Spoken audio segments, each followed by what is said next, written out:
8 ឆ្នាំមិនមែនពេលខ្លីសម្រាប់មនុស្សស្រឡាញ់អនុស្សាវរីយ៍គ្រប់ជំហាននៅតែដើរតាមបេះដូងខ្ញុំផ្លាស់ប្ដូរការងារគេចេញពីផ្លូវដែលធ្លាប់មានអូនសូម្បីទីក្រុងដែលធ្លាប់រស់ក៏ទុកវាចោលដែរតែមានរឿងមួយខ្ញុំមិនដែលឲ្យផ្លាស់ប្ដូរបានគឺចិត្តរាល់យប់ដែលស្រវឹងឈ្មោះអូននៅតែចេញពីមាត់កាយស្រកាន់តែច្រើនតែភ្នែកក៏កាន់តែខ្ញុំតការងារតផ្ទះតជីវិតតែមិនអាចតចិត្តឲ្យជប់នឹកអូនបាននោះគេថាពេលវេលាព្យាបាលគ្រប់យ៉ាងតែសម្រាប់ខ្ញុំពេលវេលាគ្រាន់តែបងរៀនឲ្យខ្ញុំจะเลือกการชื่อจับบนโน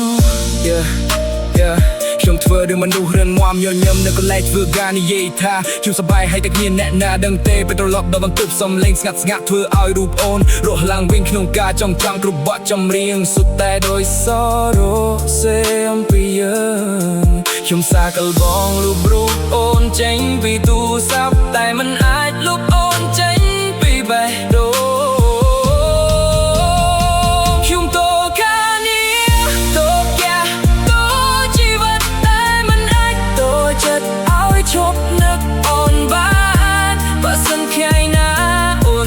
ខ្ញុំសាយសុំកុំកាត់ថាខ្ញុំព្រេងអូនហើយរស់ស្នាមលញឹមលែបកាយយំរាប់អូនដូ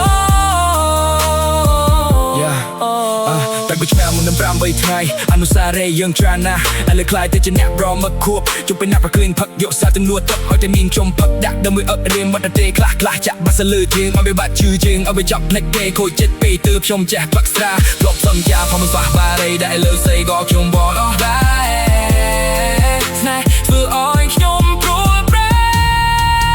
គូមនុស្សស្រីម្នាក់ប៉ុណ្ណោះ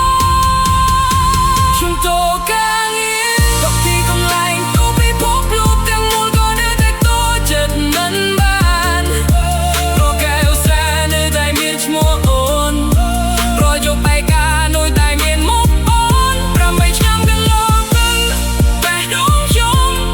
នៅតែជប់នៅថ្ងៃដែលអូនដើរចេញគេថាមនុស្សសាក់ទូគ្រប់យ៉ាងបានតែគ្មានអ្នកណាពង្រៀនខ្ញុំរបៀបទូចិត្តឲ្យឈប់ស្រឡាញ់អូន